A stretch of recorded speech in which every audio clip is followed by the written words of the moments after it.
La lecture de presse du jour sur Alliance 92. Nous sommes à 2 jours de la fête du 26 juin, lundi aussi. Et tout de suite pour la lecture de presse, nous allons commencer avec le journal La Vérité qui nous met à sa une donc Andrazuela Fianarantsoa appelle aux patriotes pour préserver l'indépendance, s'exprimant sur la crise malgache hier. Ouédraogo dénonce l'ingérence de la communauté internationale. 2 grands titres mis à la une ici par donc le journal La Vérité. Mais voyons ici un de ces sujets en page 2. Et puis on nous dit alors justement par rapport à ce grand titre, s'exprimant sur la crise malgache, eh bien, Ouédraogo dénonce l'ingérence de la communauté internationale. Concernant donc l'intransigeance de la communauté internationale sur les candidatures de la Laura Valman, Didier Rattierck et Andrazuela, eh bien, a blasé Ouédraogo de se demander est-ce raisonnable de continuer à contester 3 candidats? C'est vrai que ces candidatures ne respectent pas toute la légalité, mais la situation des Malgaches est telle que, après 4 ans de crise, il vaut mieux chercher la solution. La communauté internationale devrait accompagner les Malgaches pour la recherche d'une solution pacifique, d'une solution constitutionnelle, et cela, c'est bien sûr l'organisation d'élections. La solution, nous disons qu'avec une pléthore de candidatures, une pléthore parce qu'il y a 41 candidatures, il suffit de responsabiliser les Malgaches, de leur faire confiance, et ils feront le bon choix pour eux-mêmes. Chaque peuple mérite ses dirigeants, et pour le cas de Madagascar, le choix est assez vaste pour que 3 personnes ne viennent pas bloquer tout le processus électoral. Voilà donc les grandes lignes ici données par Ablassé Ouédraogo, et ce à travers le micro de la RFI. Ainsi, en plus en détail, ici au journal La Vérité, de ne faire part qu'allant plus loin dans ses propos, eh bien, Ablassé Ouédraogo de se demander est-ce que la communauté internationale comprend la souffrance du peuple malgache? Une question qu'il a posée. Il faudrait donc accompagner le processus, aller jusqu'à la mise en place de cette solution constitutionnelle. Il n'appartient pas à la communauté internationale de venir imposer qui que ce soit dans un pays, sinon cela devient dramatique. L'extérieur n'a pas besoin de venir tout le temps, j'allais dire, nous dit-il, s'ingérer surtout ne pas faire le choix à la place du peuple malgache. Cette déclaration, intervenue donc à la veille de la réunion du GIC-M, qui doit se prononcer sur le cas malgache en son état actuel, comble de l'ironie ce 26 juin, nous dit ici le journal La Vérité, jour de l'indépendance donc, pourra-t-il influencer un tant soit peu les décideurs étrangers qui veulent décider à la place des Malgaches? Question ici posée par le journal La Vérité. Nul ne le sait, dommage qu'Ablassé Ouédraogo à la question du journaliste de la RFI de savoir qui serait prêt à reprendre du service, a répondu par la négative en estimant qu'il y a beaucoup d'intelligence en Afrique pour aider les Malgaches à résoudre la crise. Oui, mais jusqu'ici ces intelligences ne siègent ni à la SADC ni au CPS de l'Union africaine, nous conclut cet article du journal La Vérité. En ce qui concerne la présidentielle, au journal Les Nouvelles de nous titrer « Les candidats contestés font la sourde oreille », comme si de rien n'était. Le président de la transition, Andrazuela, continue de poursuivre les déplacements dans les régions. La candidate de la mouvance Rabalman enchaîne les cultes en l'honneur de la nation, tandis que l'ancien chef de l'État, Didier Rattierck, dont le parti est en proie à des luttes intestines, se mure dans le silence. Les 3 personnalités, nous dit ici le journal Les Nouvelles, ignorent jusqu'à présent les diverses sollicitations leur demandant de se retirer de la présidentielle. L'avenir du processus de sortie de crise demeure suspendu à la réunion du groupe international de contact pour Madagascar du 26 juin. C'est ici la légende qui accompagne le grand titre du journal Les Nouvelles. Mais du déplacement de Andrazuela Fianarantsoa, eh bien, en titre fourni ici par le journal Les Nouvelles, Rattierck persiste et signe. Le chef de la transition n'envisage pas de lâcher prise. Et lors de son déplacement en Fianarantsoa, eh bien, il a réitéré une fois de plus son intention de rester à la tête du pays en participant à la prochaine course à la magistrature suprême. Aimer son pays, c'est comme aimer son fils. Aimer son pays, c'est aussi savoir le protéger. C'est aussi savoir le protéger. Et la seule liberté qui nous reste aujourd'hui, c'est la liberté de choisir, qui ne s'achète surtout pas. Je peux vous assurer que je suis encore capable de construire 10 fois plus que ce que j'ai déjà fait. Seulement, je vous demande de m'aider à avoir cette opportunité de vous protéger, de protéger Madagascar et de défendre notre souveraineté nationale. La plupart de ces candidats ont peur, car ils savent très bien que je gagnerai ces élections. Voilà, en gros donc, le discours de Andrade. C'était à Fianarantsoa. L'ancien champion de karaté dans la catégorie junior, nous dit ici le journal Les Nouvelles, a donc donné un aperçu de son choix lors de son déplacement. Convaincu de gagner la présidentielle à venir, il a laissé entendre qu'il poursuivra sur la voie de gardien de la souveraineté nationale. Une position que le collectif des candidats, d'ailleurs, qui réunit une vingtaine de postulants à la présidentielle, ne voit pas du même œil. Ceux-ci envisagent d'ailleurs de débuter la campagne électorale cette semaine en tenant compte du calendrier du 24 juillet. Mais de tout cela, eh bien, dans sa conclusion, journal Les Nouvelles de nous dire que plus les déclarations de part et d'autre fusent, plus la situation politique du pays s'engouffre davantage dans l'impasse.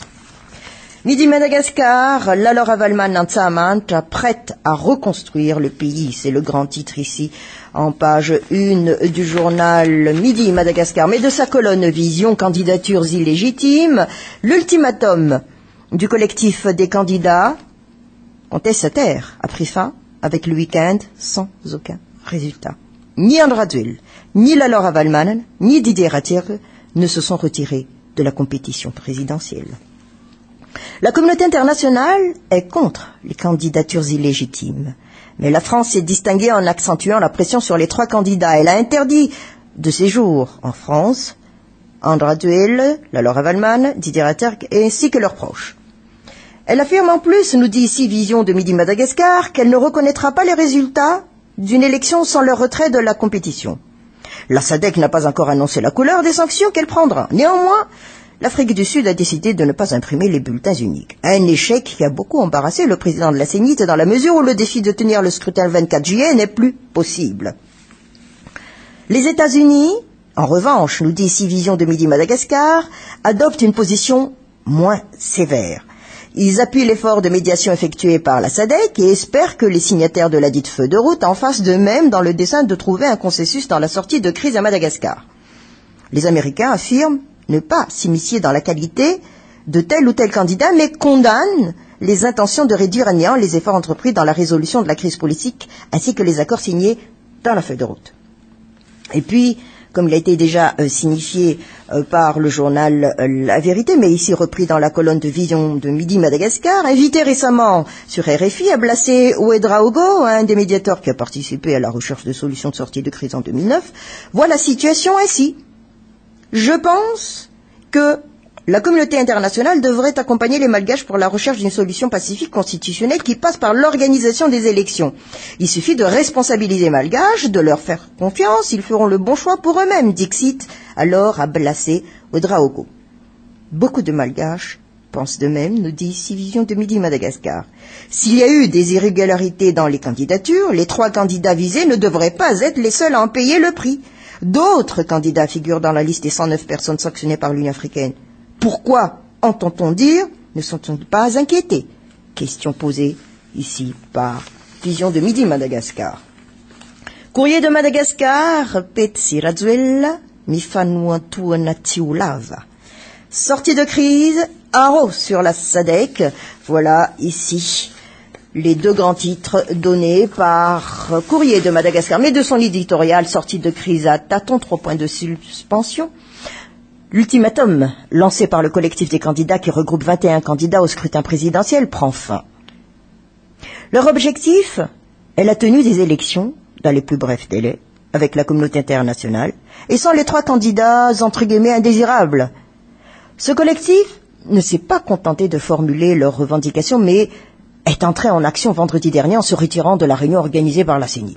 Après la fin de l'ultimatum, enchaîne ici l'éditorialiste Courrier de Madagascar, la suite de leur action sera du domaine de l'inconnu pour l'instant, même si on devait considérer leur fermeté. Le collectif prévoit-il d'autres démarches pour convaincre les 3 candidats de renoncer à la course? Question posée, la semaine s'annonce donc plus indécise que jamais. De l'autre côté du canal de Mozambique, la réunion du groupe international de contact de ce 26 juin sera attendue comme jamais dans la mesure où elle va définir la position de la communauté internationale vis-à-vis de Madagascar. Et eu égard aux mesures déjà prises par certains pays étrangers, comme l'Union européenne qui a suspendu officieusement son appui au processus électoral en cours, ou la France qui interdit le séjour en terre française les 3 candidats à problème, force est de constater, nous dit Courrier de Madagascar, que l'optimisme n'est pas de mise sur une possible accord de la communauté internationale tant que la situation reste inchangée. Si la communauté internationale tend à durcir sa position, de l'autre côté, les trois candidats de la discorde continuent également à durcir leur position. Ainsi, chacun campe sur sa position, que ce soit la communauté internationale ou les trois candidats à la présidentielle. Un schéma qui n'est pas prêt de changer. L'Express de Madagascar, toujours du déplacement de Andrazuel à Fianarantsoa, Razuel se montre intraitable. Voilà ici le titre donné par l'Express de Madagascar. Mais qu'est-ce qui se passe au niveau du congrès de la transition? Eh bien, l'Express de Madagascar de nous titrer un nouveau cyclone en vue. Une nouvelle effervescence. Ainsi, après avoir remplacé une partie de leurs représentants au sein du Conseil supérieur de la transition, c'est au tour des membres du Congrès de la transition d'être visés par le limogeage, nous dit déjà en introduction l'Express de Madagascar. Et jusqu'ici, donc, les informations font état de près d'une trentaine de parlementaires au sein du CT concernés par le remplacement essentiellement des éléments du TGV et de l'UDRC. Une vingtaine de membres du CT issus de notre plateforme seront remplacés d'ailleurs, déclaré Nev Raoudine, secrétaire national adjoint de l'UDRC.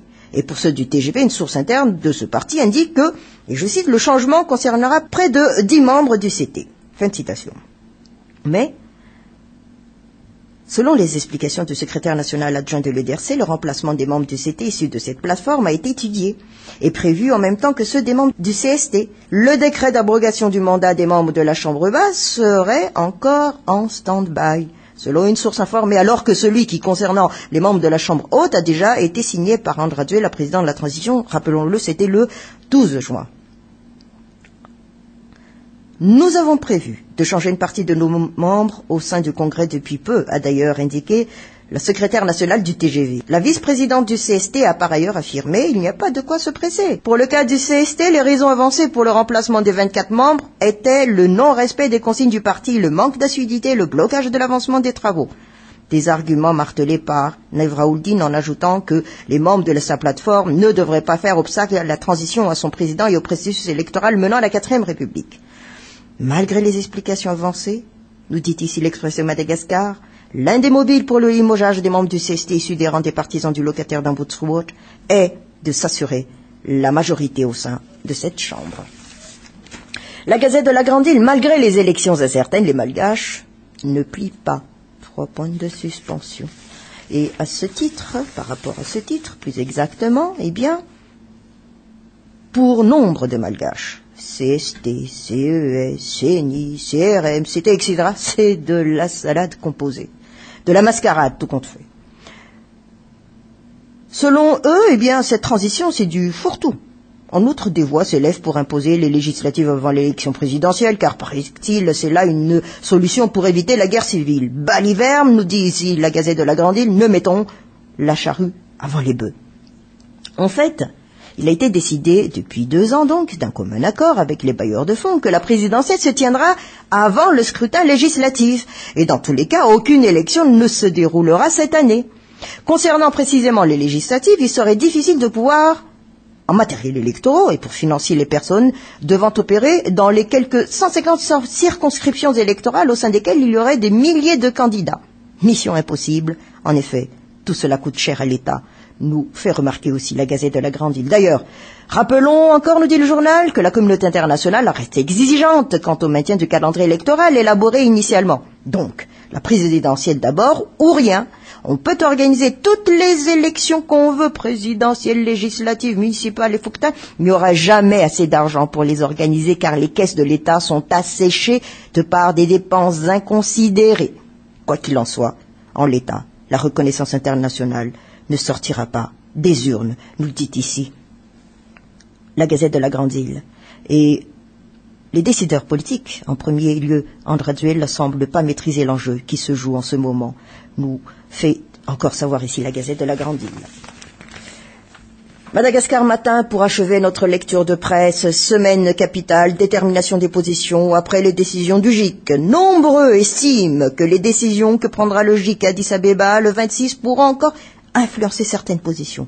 De toutes les façons, plus personne n'aura de ressources à inventer des excuses pour tergiverser. Le FFKM reste à l'affût, même si hier, il n'a fait que réunir civils, militaires et politiciens en la cathédrale anglicane dans l'unique dessein de prier en faveur du pays et de la population.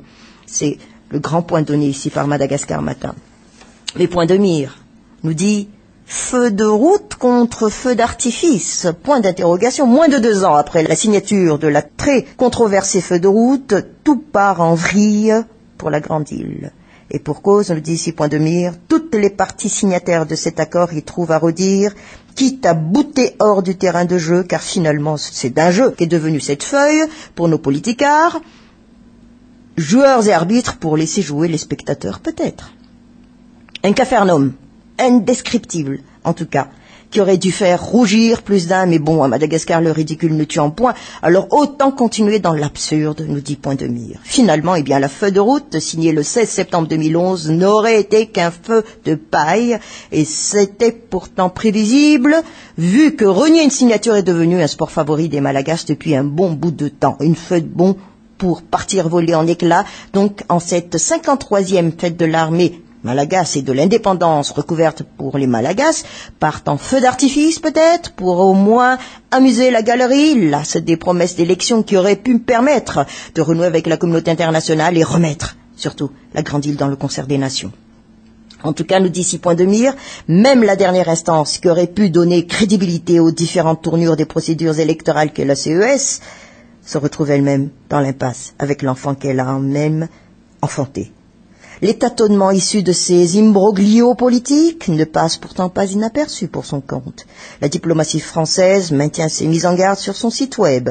Je cite, « Les incertitudes sur l'évolution du processus électoral destiné à sortir Madagascar de la situation de crise politique qu'elle connaît sont susceptibles d'avoir une incidence sur le niveau d'insécurité. Rassemblements et manifestations sont à prévoir, des risques de débordement ne sont pas exclus. » Fin de citation. Il n'y a pas de quoi faire risette en cette fin de premier semestre pour son compte. La population doit faire un choix cornélien, bien particulier. Feu feuille de route ou feu d'artifice ? Point d'interrogation.